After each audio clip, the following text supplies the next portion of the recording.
Now. And hey there, Dana Stone with Rest Assured Consulting, and I'm just going to do a quick blurb here. I actually started the presentation without hitting record, so we're up to the part where we're talking about the 5 common sleep mistakes, so we're getting to the meat here, but I'll try to add in the start later. These are common things that I see happen through lots of my toddler clients. And so I work a lot with toddlers. As a sleep consultant, you might think that it's more about infants, maybe 4 months to, 18 months, typically what I see as as infants. But I love working with the toddler age group because they are so smart, they are so funny, and a lot of times we can get them involved with things. And a lot of times we try to do too much for them, and if we kind of get them involved and actually explain to them why it's important to sleep, I know that seems kind of silly, but the more that we can get them involved and the more that they kind of take ownership, the better off we tend to see things. So one of the biggest things I see is the use of external strategies to get our children to fall asleep. Okay, so this is number 1. And let's talk a little bit about this. Now, sleep is not just 1 second you're awake and the next second you're asleep. Would you agree? There's a journey that takes place when you're going to sleep. Now, personally, when I'm getting ready for bed, I'm going to go and I'm going to wash my face and I'm going to brush my teeth and I'm going to put my PJs on and I'm going to get on the left side of the bed and I'm going to have a glass of water and I have to have the fan on and I can't have socks on. There are all these things that must happen for me to find sleep, okay? This is very regimented, and if any of those things do not occur, it's going to be very difficult for me to fall asleep. This is my journey. This is how my body processes. Now, when I'm brushing my teeth and putting on my PJs, I'm not literally asleep yet, but I am starting to make that descent into sleep. My body knows that sleep is coming, and it starts to prepare itself, okay? So anything that is used in that journey to sleep is considered a sleep prop. Now, a sleep prop by nature is not necessarily bad. Not all sleep props are negative. The ones that I really have an issue with are the ones that are dependent upon somebody else. Okay, so a fan, white noise, a pillow, those are all things that are completely appropriate to use around sleep. And those are all things that we can kind of regulate ourselves, right? If you have a pillow, or if your toddler is old enough now to have a pillow and they have kind of scooted off of it, when they wake up in the night, they can readjust themselves and get themselves back on the pillow without your intervention, okay? So those are the kind of things I mean. So the external strategies that I'm referring to are more like the rocking and the patting and the singing and laying with them, right? I know a lot of times we get into this habit where they need us to lay with them all the way until they're asleep. And sometimes that can be 5 minutes and sometimes that can be an hour. And they're used to having you there with them. And what happens is they haven't developed, or they have forgotten how to have that independent sleep skill of where you put them to bed, they close their eyes, they roll over, they go to sleep on their own, right? And this is where a lot of pushback starts to happen with this age group. Now, the 2 most common issues that I see developmentally happening with toddlers in this age group, one is attention and the other is power. Okay, those are the 2 big developmental things that are going on with toddlers and preschoolers. Okay, so even young elementary, I would take this up into 6, 7 years old. What I mean by that is they are struggling with attention from us and the power to make their own decisions and have their own voice. Okay. And so those two things, what is the one thing that you cannot force upon someone else unless you have medication involved? And generally that is sleep. Sleep is a natural process that occurs inside of our bodies, and you can't force it upon someone else. You can do all the rocking and patting and everything, but actually you can't make them go to sleep. So when it comes to bedtime, what typically happens is, as a parent, we will bend over backwards and do whatever we can to help facilitate sleep for our toddler or preschooler, because we know that they just need to go to bed, right? And we just want our own sleep. And so what happens is those attention and power struggles tend to really surface during this time. The attention you can kind of alleviate by working ways into the day where you're giving them your undivided attention. Okay, and I know that sounds kind of crazy, and it can be 5-10 minutes of one-on-one play, but if you find time somewhere outside of that bedtime window where you're giving them one-on-one time, that's going to help to take the pressure off of them at bedtime where they're trying to hold you hostage. Okay, now you can also see those power struggles start to come up, because really at this age, what power do they really have in their lives? Like, if they're doing something that you don't want them to do, ultimately you as a big strong parent can pick them up and move them to do whatever it is that you want them to do. So ultimately they don't have any power, but what we have to do is build power into their day, into different situations. And we talk a lot about that in my programs, how to take that power off of bedtime, that power struggle, and alleviate it throughout the rest of the day. Okay. So when you've kind of filled those two cups, the external strategies that we're using to get our children to sleep originally, they don't surface as much. They're not requiring as much of our attention at bedtime. And so we can find ways so that they don't have to hold us hostage and keep us there with them the entire time. All right. The next big thing I see going on is around consistency. Okay.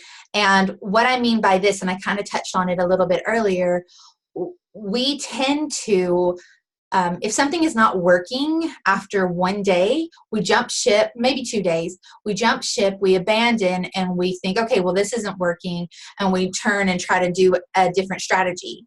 And when you are dealing with things with the body, when you're dealing with schedule changes, when you're dealing with toddlers in any kind of realm, consistency is key. Now, consistency also affects that power struggle. So say you had a child that came into, every time you were washing the dishes, they came up and asked if they could have a cookie. And every time they come up and they ask if they can have a cookie and you're doing the dishes, you say, yes, sure, and you give them a cookie. And the next time they come in, they ask for another cookie. This is the next day, right? It's every day that you're in there washing dishes. But this day comes up and it just happens to be a little bit later on in the day. Usually you're washing dishes earlier and it's not going to affect any kind of meals. But this day you are kind of prepping for dinner preparation and you're washing those dishes, and the child comes up and they ask you for a cookie, and you say, no, it's too close to dinner. Well, toddler preschool age, they don't really understand gray area very well. All they know is that when they usually come to you and ask for a cookie, they get it. And this time they didn't. And what are we going to do? This is when we're going to have our meltdown. And so consistency in the decisions that we make day to day is huge for this toddler age group. It's kind of the same for across the board. A really good example that I like to give of this one is my my now 7-year-old, when Pokemon Go came out, he was probably about 3, maybe, I think, and he loved to get on my phone and my husband's phone and play with Pokemon Go. It was the cutest thing, and I really didn't mind, but it got to the point where he was constantly wanting to play on our phones. And it got to the point where, I run a business and I need my phone to make calls and do whatever. And he was always wanting to play on it.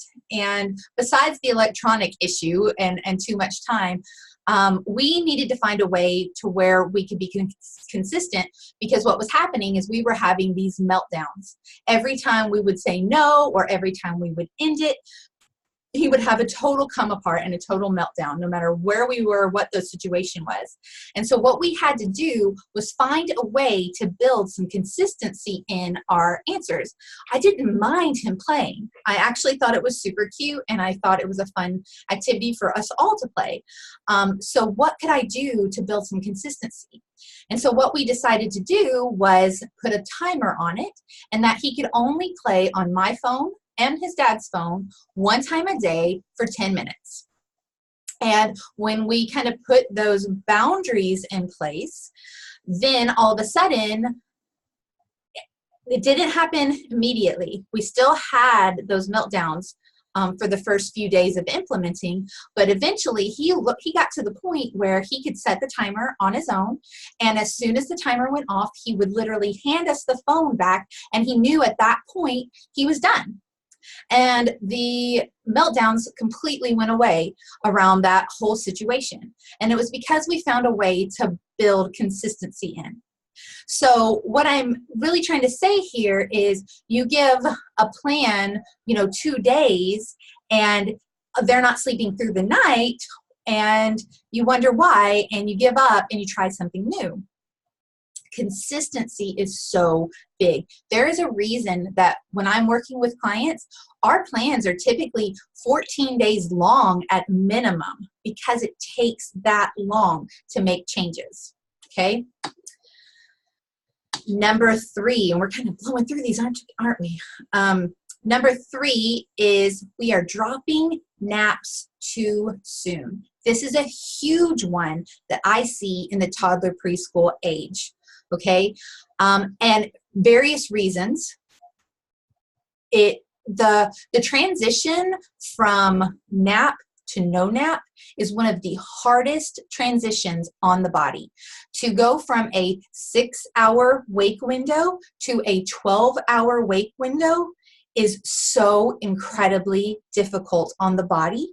And when I see 2.5, 3-year-olds that they're dropping their naps, and a lot of times it's because they are putting so much pushback on the parents that it becomes very, very stressful, and they're just like, okay, well, I would rather them not nap and not have to deal with this stress than to continue to fight with them every single day. Okay, and so there are other things at play there, but I see a lot of times that these naps are being dropped too soon. And so what happens when the naps are dropped too soon is that we start to see those night wakings creep in again, because when that wake window is too long before bed, the body starts to crash in between sleep cycles, and we no longer have a smooth transition. Okay, so this is when night wakings occur. All right, the next one, this might be a surprise, it may not be. Overall, we are putting our toddlers and our preschoolers to bed too late. Now, what an appropriate bedtime looks like is probably going to be a little bit different for each family. And it depends on what time you start your day. It depends on what time nap is and how long the duration of your nap is. But ultimately, it's going to look something like 5 hours, 5, maybe 6 hours from the time they wake up from that last nap. Okay. And if they're if you have a super late nap in the day, say maybe you're putting them down at 2 and they're sleeping to 4 o'clock, well, there is a gap right there. And if you count 5 hours from 4 o'clock, that's going to be 9 p.m. That doesn't mean that that's an appropriate bedtime, really, unless they're sleeping until like 9 the next morning. Okay, so there's a lot of things that play there, but ultimately what I love to see with toddlers and preschoolers is about a 7:30, maybe even 8, depending on some factors, bedtime. Okay, and so if you are starting your day at 6 a.m., say that you're working parents and you have to get kids up and you have to take them to daycare, and so you're waking them at 6 a.m. every day, and they need to have a good 11, maybe 12 hours of sleep at night, depending on what their nap looks like in the day. If you count back from 6 a.m., 12 hours is 6 p.m. Now that seems like a really early bedtime, right? If you have like a pretty good hour and a half nap, that could change to 7 p.m. So a 7 p.m. bedtime would be completely appropriate. But what I see get in the way a lot of times here, and I understand, I know that it happens because I've witnessed it firsthand. A lot of times we'll have siblings, maybe a little bit older siblings, and they have ball games. And ball games are starting at like 7 p.m. at night for an age group of kindergartners or first graders. And that to me is so detrimental to their development. We really need to push back on these sports organizations and say, look, we really need this age group to have like the 5 o'clock game times, 5:30, because it's just really, really hard for a family to get home and get kids in bed at appropriate times. That could be it. It could be that mom and dad both work outside the home, and by the time you pick up kids from school, from daycare, or after school care or whatever it is, it's 6:30 by the time you get home. By the time you get dinner on the table, it's 7:30. By the time you get baths done, you're looking at 8 o'clock. And so all of these factors play a really big role, but really you have to examine what the ultimate goal is and how can you reduce those things so that you can make it an appropriate time. If you want a child to sleep through the night, addressing the bedtime is a really big part of it, okay? Number 5, the last biggest thing that I see as a common theme that runs through a lot of the clients that I work with this age group is too much exposure to electronics. Now, this is not an attack on technology. It's also not really addressing like passive parenting where you're just parking a kid in front of the TV. Really, I think exposure to technology at this age is very important. We live in a world where, they are given an iPad in kindergarten to do their schoolwork on. And I think that the children that have an advantage there are the ones that have been exposed to it for a couple years and they know what they're doing, right? What I think is important to note here is that watching TV, playing video games on a tablet or a phone, they actually have a more lasting effect on the way the brain is operating than really meets the eye. When you just kind of think about the kid is sitting and watching a television show for a little bit while you cook dinner, there's a lot of risk involved with too much television exposure or video games in general. It is linked directly to an increased risk in delayed cognitive, language, motor development. Children with developmental delays spent more time being exposed to television instead of some of the studies that they were performing on this. So heavy viewers of TV actually show a significantly more anxious and less happy just overall demeanor than those that watch less television. So just in general, I want you to keep that in mind. But the average child that's born today, by the time they're 15 years old, will have spent more time watching television than going to school. And so that's a pretty big deal, right? Think about that. The exposure to the television is more than even their education in school. Okay, and we're spending 8 hours a day, 7, 8 hours a day at school. So that's a lot of TV exposure. Now, exposing them, it's not just about, so when they are watching television, the issue here really has a lot to do with the frames per second and the way that the mind transitions through the different things that they're seeing on the television.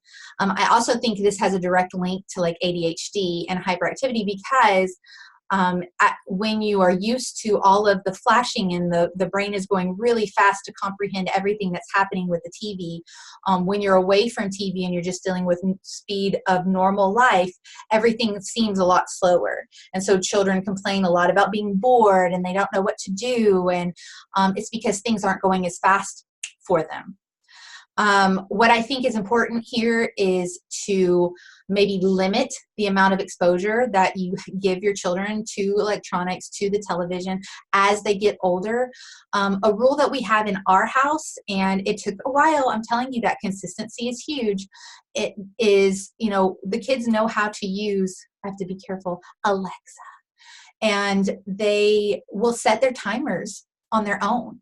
And they can say, hey, set a timer. There are no timers set. So they'll just tell her to set a timer for 30 minutes. And when we come home from school, they have 30 minutes of electronic time that they can play, or they can watch TV, or they can do whatever they want with their electronic time.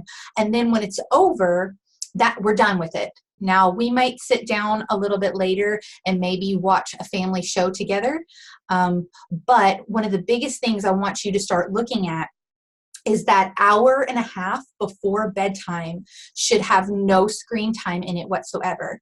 And this is kind of getting away from all of the things we were talking about before, and mostly this is because of melatonin production.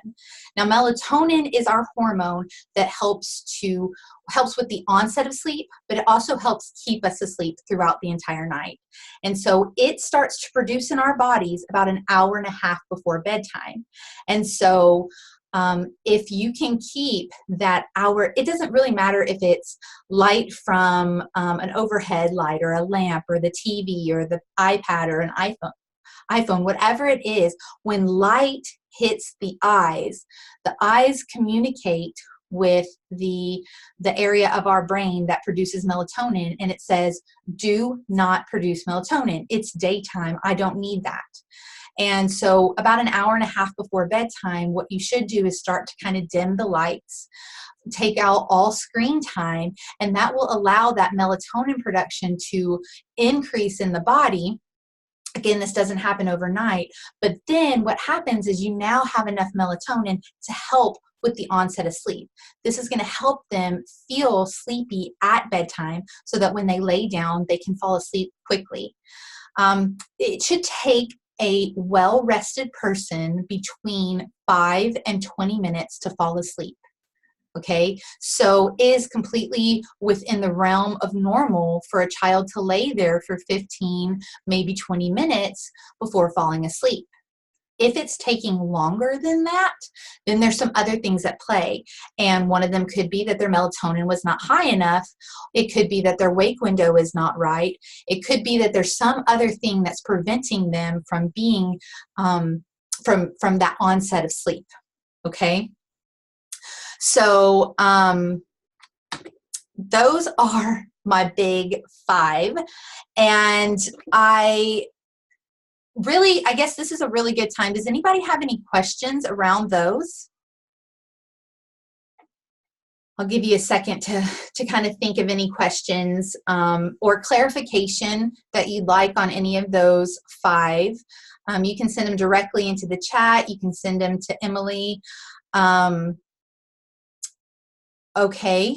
What about sleeping with mom? I'm going to unmute you, Shanna, if that's okay. And maybe you can give me a little bit more detail about what you mean.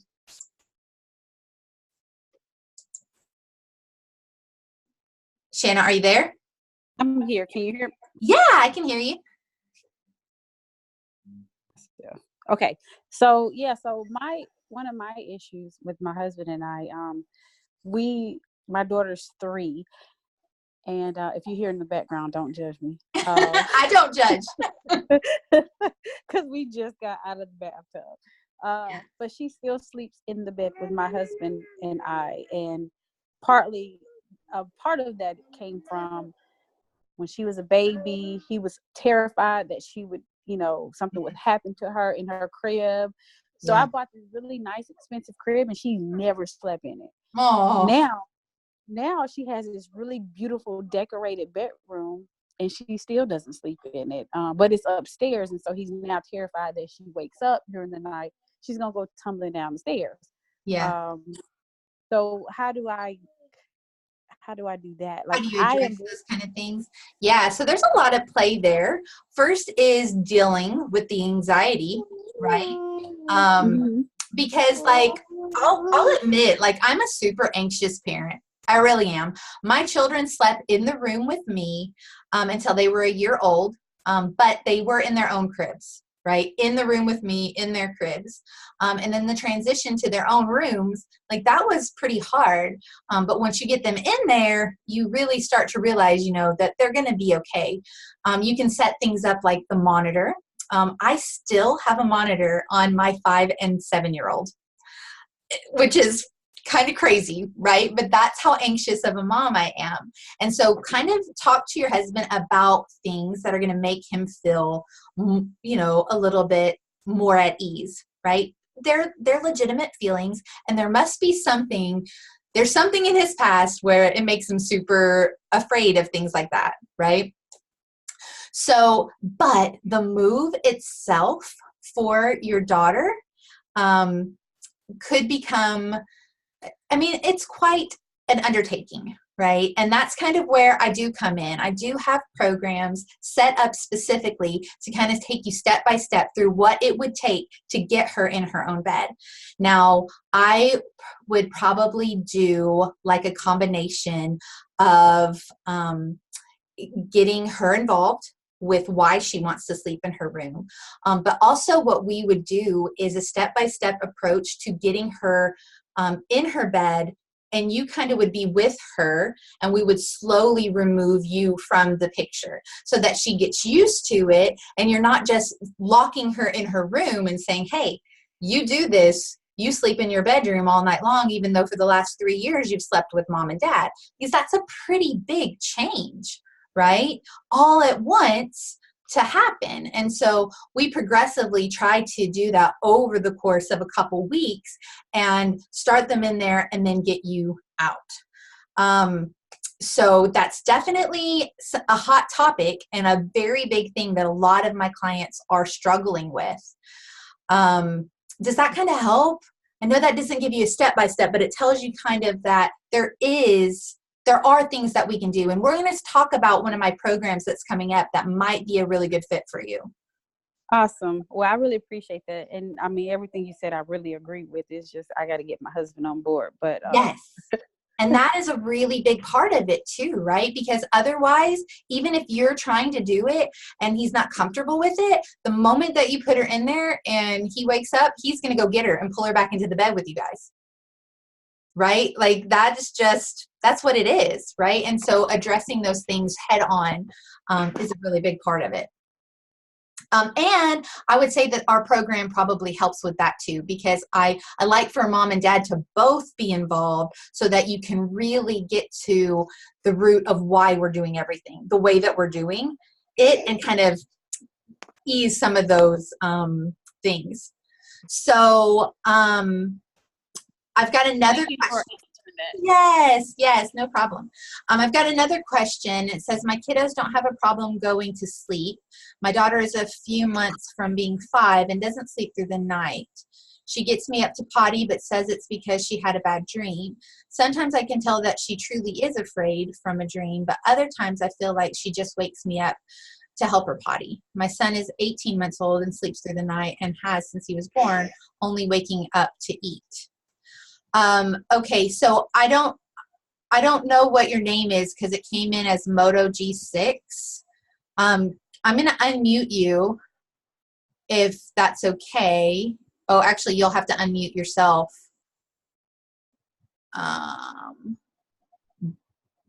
So there's a couple questions that I have for you. So I would definitely address the bad dreams. So they could be legitimate, and a lot of times they're stemming from something else, some kind of exposure. Maybe it is to television. It doesn't even have to be a scary show. It could just be that their brain is stimulated and their imagination is kind of developing, and they're hearing all these things and they're trying to make sense of it, and they process it at night while they're sleeping. One of the big things that we talk about in our family is how safe and secure we are. Sometimes I get that I'm scared. I need you to stay with me. And we do a lot of reassurance around the fact that, you know, mommy and daddy's job is to keep you safe. And has anything bad ever happened to you here? And really kind of hearing what they're saying about being scared and about those bad dreams, right? However, if they have seen the response that they get from us based on the bad dreams, like, so if they say they've had a bad dream and they know that we respond a certain way to that, they're really smart and they know that that's a way that they can get some attention, and they will start to use that even when it's not true, right? Getting up to go to the restroom is appropriate at this age. However, what I typically do, I'll try to limit it and let them have like a potty pass or something. And a lot of times we're going to do some kind of reward incentivizing. I don't even know if that's actually a word or not, but we'll do something with them that helps with a goal of making it through the night. Okay. So the 18-month-old, you said that he wakes up to eat. I would ask, like, oh, it's Heather. Okay, hi Heather. What time is he waking up to eat? Can you hear me? Yes. Okay. He actually does not wake up to eat and has not woken up to eat since he was about 4 or 5 months old. Oh, okay. I just like that was just like he would wake up when he was like newbie, and I was actually afraid that he was sleeping too much when he came home and thought something was wrong with him. Oh yeah. Well, they're supposed to sleep like 18 hours a day at the start, and so it's crazy how much they sleep. Well, he was actually sleeping between 22 to 23 hours a day. Like that's a lot. He literally woke up only to eat, and he was at maybe an hour to 2 hours at a time. But I mean, he slowly has gotten better from that. But like he goes to bed and he's usually asleep by about 7:30. Oh, yeah, that's good. He doesn't wake up until about 7, usually the next morning, sometimes 6:30. So I mean, he's getting like 11 hours solid. Yeah. But my daughter, I mean, we've done reassurance. We're like, mommy and daddy, we are here to keep you safe. The doors are locked. We set the alarm. I said, and mommy always checks the doors before she goes to bed, even though I already know they're locked, just to double check. And I said, and you know there's not anything going to bother you. Mm-hmm. And I've tried doing like an incentive chart. And right now we are, if she does not get me up tonight, it'll be a full like 5 nights in a row from like Sunday night through tonight. I'm counting that as a week for her because I mean that's a big deal. That is a big deal. And she's been wanting to watch a movie that was on Netflix, and we changed over to Hulu. So we're going to go buy that movie tomorrow. This weekend, because her grandparents are picking her up tomorrow from school. But if she doesn't wake me up tonight to help her go potty, then she's getting a movie. Like she knows that's what her prize is. And And that's we've been exactly the kind of stuff that you want to do. Now, one of the big things I would say you probably, it's hard to do long-term, week-long goals. You want something a little bit more immediate and tangible, yeah, but maybe well, just like every morning, if she did not wake me up, she gets to put a sticker in her square. And that was like her prize for the night, kind that's of. awesome. And then if she fills them up for the week, then that's her big prize at the end of the week. And that's how I potty trained her in 3 days. So it's motivating to her for sure. But yes, I mean, I think that that's a big part. Now, I would take a look at also, like, do you have any kind of TV in that hour and a half before bedtime? We do, yes. We've started cutting it out at least 30 minutes before bed. Good. And we brush teeth, we do our sleepy time prayers, we do 1 to 2 books, and I'll lay there. She'll say, Mommy, can you cuddle me for 1 minute? And when I get up, she's awake. She puts herself to sleep. There's no problem there. Okay, good. She just needs that minute with Mom to help kind of calm down and get sleepy, a little sleepier from the day. Yeah. I mean, she goes right to bed and she doesn't get back up. That's great. So, that's really good. And yeah, so I would continue to focus on those things, and for sure, like maybe even a little treasure box might be a good idea. Also, I love the okay to wake clocks for that visual cue in the morning that morning has arrived. Because sometimes, they don't really know the difference between 5 a.m. and 7 a.m. unless they're looking at a clock. Now, 5 years old, she probably is old enough to start understanding 7 a.m. right? Yes. Well, we actually, I don't know if I'd read something of yours before, but I actually did that with her for her nap time because I work from home. I have my own business and I work from home. And so that's when I got work done, was during nap time. I knew brother would stay asleep until at least 1:30 or 2. Yeah. So I covered up the minutes with the hour number and said, when these 2 numbers match, you can get out of bed. If you wake up before then and you need to go potty, that's okay. Go potty and get back in bed. But you cannot get out of bed and come to Mommy until these 2 numbers match. I love it. I love it. That's awesome. It took a couple of days, but she got used to it. It was like, okay, it's not time for me to get up. Mm-hmm. And it's that consistency, right? Yes. Which, I mean, I'm very consistent with especially those things. Because I'm like, look, baby, I don't think you've had a bad dream. I think maybe it's a sound scared you, which I've put she sleeps with a fan. It's on high, so I mean, it's super loud. And one night, I mean, she got me up probably 3 times before 11 o'clock. And so I finally just went in there and laid with her because I was like, I don't know if we're really having bad dreams or what, but she cannot sleep in my bed. Right. And it's easier to remove you from their environment than it is to remove them from yours. But you don't want to cross a boundary. Anything that you're willing to do once, you want to make sure that this is something you're willing to do repeatedly, because she knows that that's not something that I'm going to do every night, because I tell her, look, baby, your bed's not big enough for you and Mommy with your cuddle buddy. Right. And I need to be able to hear brother because Daddy gets up super early for work. I mean, he's up at like 4:30 in the morning. But he doesn't get up hardly ever, which she knows that. But in case there was something, I need to be able to hear. What I would do, I would continue to watch it because it looks like you're on a good track. And if for some reason, like maybe we can troubleshoot it a little bit if she doesn't like cross this hurdle, right? If she wakes you tonight or in a few nights from now, maybe reach out to me and we can kind of troubleshoot a little, like what would be the next step? Okay. If that doesn't work. This has been a battle since, because I mean, she potty trained and we had her potty trained during the day, but we still wore pull up at night. And most every night we would wake up with dry pull up. Sometimes it would be wet. I mean, and you could tell she had only TT'd one time, even full time. But since we potty trained at night at like 2.5, 3, because I was pregnant with brother, it's like every time she would come get Mommy and help her potty. Yeah.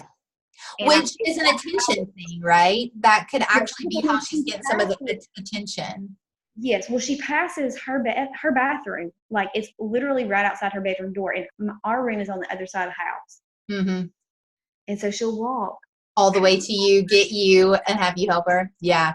Well, I would definitely make sure that you are setting those clear boundaries. And it sounds like you are, but then like maybe you have to get to the point where if she comes to you, you just send her back and you don't go help.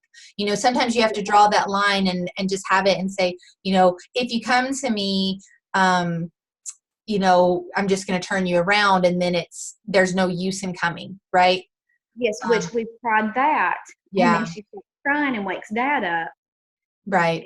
Which Dad's cranky, and so that makes Mommy cranky, and then everybody's cranky. Right. It's so tough because I mean, sometimes I understand maybe she really did have a bad dream, or I'll say, okay, you go potty, and Mommy will be there in a second, and she'll go to my bathroom and potty, and then she'll come back to me when she's done. I'm like, okay, now go back to your bed.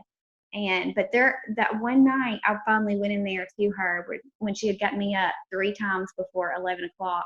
Yeah. I laid in there with her, and I almost got in my car and drove around the block because there was someone blaring their music on it. And you needed to go find them. That's like when they're doing, you know, when it's like 7 days after 4th of July or New Year's and they're still shooting off fireworks, and you're like, okay, I have a baby in this house trying to sleep.